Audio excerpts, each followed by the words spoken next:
আপনারা দেখছেন MN Bangla news. প্রথমেই দেখে নেব আজকের 40টি গুরুত্বপূর্ণ খবর। প্রধান সংবাদগুলো জানার আগে দেখে নিন আজকের খবরের হেডলাইন। শব্দদূষণ রোধে মসজিদে মাইক না, ধর্ম করুন বাড়িতে, বললেন শ্রমিক। হাইকোর্টে প্রতিবাদী নওশাদ। অন্নপূর্ণা যোজনার অগাস্টের টাকা কবে মিলবে জানিয়ে দিল সরকার। এখন দেওয়া হবে না ভাতা, অগাস্ট মাসের কিস্তি দেওয়া আগে বিরাট ঘোষণা সরকার পক্ষের। মসজিদ থেকে কেন খোলা হচ্ছে মাইক, প্রশ্ন তুলে শাহের দরবারে এনসিপিআইয়ের 3 সংখ্যালঘু সংসদ। ঢাকার ছক ধর্মতলায় আরশোলার আড়ালে কারা, ইঙ্গিতে ভারতকেই সতর্কবার্তা হাসিনার। ধর্ম পালনে মাইক জরুরি, দিলীপ ঘোষের প্রশ্নে নতুন বিতর্ক। অসমে ভয়াবহ বন্যায় মৃত বেড়ে 95, বিপর্যস্ত 1.6 লক্ষের বেশি মানুষ। আবারও স্বস্তি অভিষেকের, 21 অগাস্ট পর্যন্ত ভাঙা যাবে না আমতলার পার্টি অফিস। গ্রেপ্তারিতে খোদ প্রাক্তন মুখ্যমন্ত্রী, বাধা দিয়েছেন বিস্ফোরক সলিসিটর জেনারেল, সুপ্রিম কোর্টে বড় মোড়। আয়ুষ্মান ভারতে 5 লক্ষ টাকার সুবিধা পেতে চান, এই কাজ না করলে আটকে যাবে টাকা। চিহ্নিত 27 অবৈধ নির্মাণ, প্রমোটার এবং আধিকারিকদের লাইভ জেরার হুঁশিয়ারি মুখ্যমন্ত্রীর।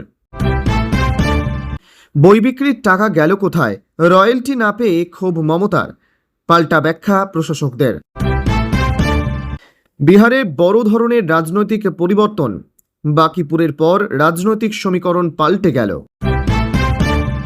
বাকিপুর মডেলে বিজেপির উচ্চবর্ণ ভোট ব্যাংকে থাবা, পিডিএর নয়া ব্যাখ্যায় ব্রাহ্মণ তাস অখিলেশ। 15,000 ফোন, 16 মৃত্যু। হরমুজের হাহাকারে ভারতীয় নাবিকদের বাঁচাতে কি করছে মোদী সরকার? আপনি অযোধ্যা থেকে জিতেছেন, বিজেপিকে ধাক্কা দিতে মাস্টার স্ট্রোক অখিলেশ যাদবের।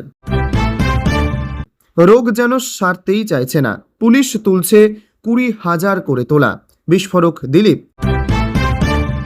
বিপথে চালিত হয়ে পাথর ছুড়লেও তরুণদের কথা শুনতে হবে, মন্তব্য সুপ্রিম কোর্টের।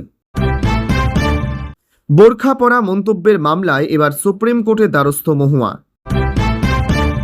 বিদেশি অনুদান নাকি আসন পুনর্বিন্যাস, জোড়া বিলে সমর্থন জোগানো নিয়ে শাখের করাতে কেন্দ্র। তৃণমূল আমলের আরও 45,000 কাস্ট সার্টিফিকেট কি বাতিল হতে পারে? নবান্নে কড়া স্কুটিনি তলব করা হচ্ছে আবেদনকারীদের। আধার কার্ডে বাবার নাম ভুল, ঘরে বসেই কিভাবে সংশোধন করবেন জানুন পুরো প্রক্রিয়া। এতক্ষণ শুনছিলেন সংবাদ শিরোনাম, এবার আসছে বিস্তারিত খবরে। ভিডিওটি ভালো লাগলে লাইক করুন এবং আমাদের ইউটিউব চ্যানেলটি সাবস্ক্রাইব করে আমাদের সঙ্গে থাকুন। পরবর্তী আপডেটের জন্য ধন্যবাদ। রাজ্যের প্রায় সব মসজিদ থেকে খুলে ফেলা হতে পারে মাইক। রাজ্য দূষণ নিয়ন্ত্রণ পর্ষদের পুরনো নির্দেশিকা মেনেই এই প্রক্রিয়া ইতিমধ্যেই শুরু হয়েছে রাজ্য জুড়ে। সরকারও আইনি বিধান অনুযায়ী মসজিদ বা যে কোনো উপাসনালয়ে উচ্চস্বরে মাইক বা লাউডস্পিকার বাজানোয় এবার সেই নিষেধাজ্ঞা মেনেই একাধিক মসজিদ থেকে মাইক খুলে ফেলা হচ্ছে। আর এরপরেই পুলিশের বিরুদ্ধে গাজোয়ারির অভিযোগ তুলে সরব। উল্লেখ্য, 1996 সালে কলকাতা হাইকোর্ট এবং পরবর্তীতে সুপ্রিম কোর্ট বিভিন্ন রায়ে জানিয়েছে যে উপাসনালয়ে মাইক ব্যবহার মৌলিক অধিকারের অন্তর্ভুক্ত নয়। শব্দদূষণ রোধ করতে নির্দিষ্ট ডেসিবেল মাত্রা মেনে চলার নির্দেশ দেওয়া হয়েছে।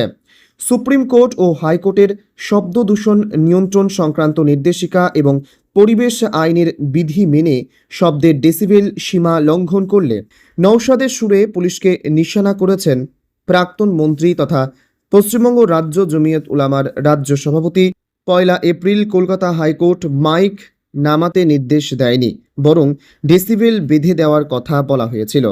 আমরা আইনি পদক্ষেপ করব, সাধারণত রাত 10টা থেকে সকাল 6টা পর্যন্ত বা সন্ধ্যা 6টা থেকে সকাল 6টা পর্যন্ত লাউডস্পিকার বা মাইক ব্যবহারের ওপর কড়া নিষেধাজ্ঞা। বা এ প্রসঙ্গে বিজেপির রাজ্য সভাপতি শ্রমিক ভট্টাচার্য বলেন, মসজিদে নামাজ পড়ুন, মন্দিরে মন্ত্র পাঠ করুন, মাইক বাজানোর কি দরকার, বাড়িতে ধর্ম করুন, কোনো আপত্তি নেই। অন্নপূর্ণা যোজনার অগাস্ট মাসের কিস্তি নিয়ে অপেক্ষার অবসান।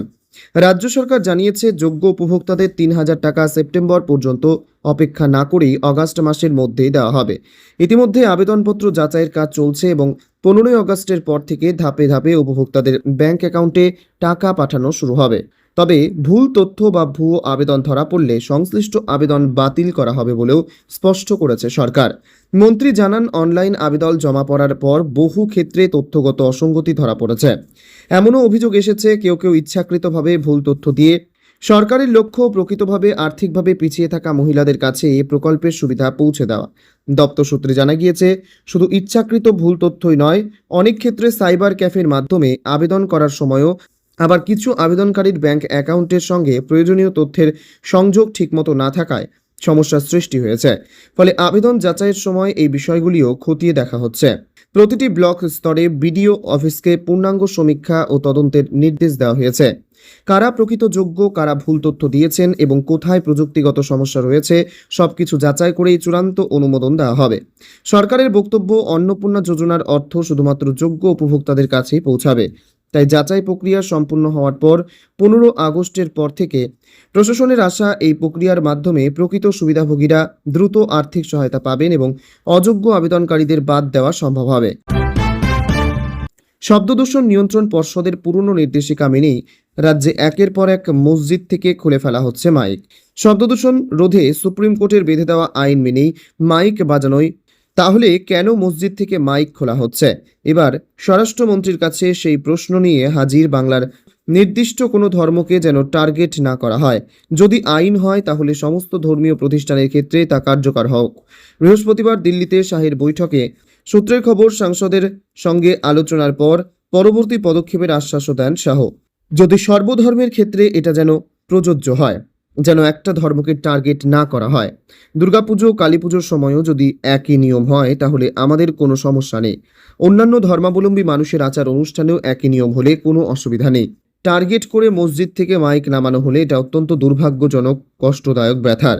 বৃহস্পতিবার স্বরাষ্ট্রমন্ত্রী অমিত শাহের সঙ্গে স্বল্প সময়ের বৈঠকে বেশ কয়েকটি বিষয় তুলে ধরেন বাংলার 3 সংখ্যালঘু সাংসদ আবু তাহের, খলিলুর রহমান, ইউসুফ পাঠানরা।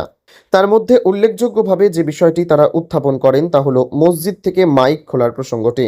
শাহী বৈঠকের পর সাংসদ আবু তাহের জানান, সুপ্রিম কোর্টের গাইডলাইন তখনই মেনে নেব যদি সর্বধর্মের ক্ষেত্রে এটা যেন প্রযোজ্য হয়, যেন একটা ধর্মকে টার্গেট না করা হয়। দুর্গাপুজো, কালী পুজোর সময়ও যদি একই নিয়ম হয় তাহলে আমাদের কোনো সমস্যা নেই। অন্যান্য ধর্মাবলম্বী মানুষের আচার অনুষ্ঠানেও একই নিয়ম হলে কোনো অসুবিধা নেই। কিন্তু মুসলিমদের টার্গেট করে মসজিদ থেকে মাইক নামানো হলে এটা অত্যন্ত দুর্ভাগ্যজনক, কষ্টদায়ক, ব্যথার। রাজ্য দূষণ নিয়ন্ত্রণ পর্ষদের পুরনো নির্দেশিকা মেনেই ইতিমধ্যেই রাজ্য জুড়ে শুরু হয়েছে মসজিদ থেকে মাইক খোলার প্রক্রিয়া। সরকার ও সুপ্রিম কোর্টের বিধান অনুযায়ী মসজিদ বা যে কোনো উপাসনালয়ে উচ্চস্বরে মাইক বা লাউডস্পিকার বাজানোয় নিষেধাজ্ঞা রয়েছে। এবার সেই নিষেধাজ্ঞা মেনেই একাধিক মসজিদ থেকে মাইক খুলে ফেলা হচ্ছে বলে জানা যায়। আর এরপরেই পুলিশের বিরুদ্ধে গাজোয়ারির অভিযোগ তুলে সরব হয় আইএসএফ ও পশ্চিমবঙ্গ রাজ্য জমিয়ত উলামা। হাইকোর্টে মামলার হুঁশিয়ারিও দেন আইএসএফ বিধায়ক নওশাদ সিদ্দিকী। এবার ধর্মীয় ভাবাবেগে আঘাতের প্রশ্ন তুলে মসজিদে মাইক খোলা বিতর্কের জল গড়ালো দিল্লিতেও। প্রবল ছাত্র বিক্ষোভের জেরে 2024 সালের 5ই আগস্ট বাংলাদেশ থেকে চলে যেতে হয় মুজিব কন্যা শেখ হাসিনাকে। বুধবার তথাকথিত সেই ছাত্র বিপ্লবের দ্বিতীয় বর্ষপূর্তি প্রথমবার সরাসরি ভার্চুয়ালি বক্তব্য রাখলেন হাসিনা। আর সেই ভাষণেই বাংলাদেশের ছাত্র আন্দোলনের আসল সত্য ফাঁস করলেন সে দেশের প্রাক্তন প্রধানমন্ত্রী।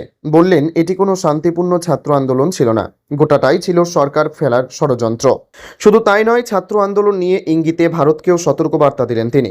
পুলিশকে সমর্থন করে হাসিনা বলেন, আন্দোলনের নামে পুড়িয়ে দেওয়া হয়েছিল থানা, সরকারি কার্যালয়। আওয়ামী লীগের 10,000 সদস্য নিহত হন, গ্রেপ্তার করা হয় 50,000-কে। হাসিনা বলেন, গত 2 বছর ধরে আমি বাংলাদেশকে এক ভয়ের পরিবেশ তৈরি হয়েছে। 2024 সালের আন্দোলন শান্তিপূর্ণ ছাত্র আন্দোলন ছিল না। শুরুতে আমরা সমস্যা সমাধানের চেষ্টা করেছিলাম, কিন্তু কিছু গোষ্ঠী এই আন্দোলনকে হিংসাত্মক রূপ দেয়। 3 জন মন্ত্রী আলোচনাতেও বসেন, কিন্তু ওরা আমার পদত্যাগের দাবি তোলে, মিথ্যে অপপ্রচার চলায়। তিনি আরও বলেন, প্রকৃত শিক্ষার্থীদের ভাবা আবেগকে কাজে লাগিয়ে গোষ্ঠীগুলি আন্দোলনটিকে ঢাল হিসেবে ব্যবহার করে। তাদের লক্ষ্য ছিল হিংসা ছড়ানো এবং সরকার পরিবর্তন করা। পুলিশকে সমর্থন করে হাসিনা বলেন, আন্দোলনের নামে পুড়িয়ে দেওয়া হয়েছিল থানা, সরকারি কার্যালয়। আওয়ামী লীগের 10,000 সদস্য নিহত হন। দিল্লির বুকে বিশাল এক ছাত্র আন্দোলনের নেতৃত্ব দেয় ককরোচ জনতা পার্টি। প্রথমে রাজধানীতে তা শুরু হলেও পরে কলকাতা সহ দেশের বিভিন্ন প্রান্তে তা ছড়িয়ে পড়ে। তাৎপর্যপূর্ণভাবে এই আবহেই বাংলাদেশের ছাত্র আন্দোলনের আসল সত্য ফাঁস করলেন হাসিনা। আরশোলার আড়ালে কি তবে ভারতে ককরোচদের আন্দোলন কি নিছকই ছাত্র আন্দোলন, নাকি এর নেপথ্যে রয়েছে সরকার ফেলা ষড়যন্ত্র? ওয়াকিবহল মহলের একাংশের মতে ইঙ্গিতে নয়াদিল্লিকে সেই সতর্কবার্তায় দিলেন হাসিনা। ডোরিনা ক্রসিংয়ের কাছে অবস্থান বিক্ষোভ চলাকালীন পুলিশকে লক্ষ্য করে ছোড়া হয় জুতো, জলের বোতল। পাল্টা আত্মরক্ষার্থে পুলিশ লাঠি উঁচিয়ে তেড়ে যায়। তাতেই ছত্রভঙ্গ হয়ে যায় আরশোলাদের বিক্ষোভ। এ নিয়ে কার্যত রণক্ষেত্র হয়ে ওঠে ডোরিনা ক্রসিং। আন্দোলনের নামে এহেন অরাজকতা সৃষ্টি কি ছাত্রছাত্রীদের পক্ষে সম্ভব, তা নিয়ে জোর বিতর্ক শুরু হয়েছে। ওয়াকিবহল মহলের মতে এগুলি বহিরাগতদের ষড়যন্ত্র ছাড়া আর কিছুই নয়।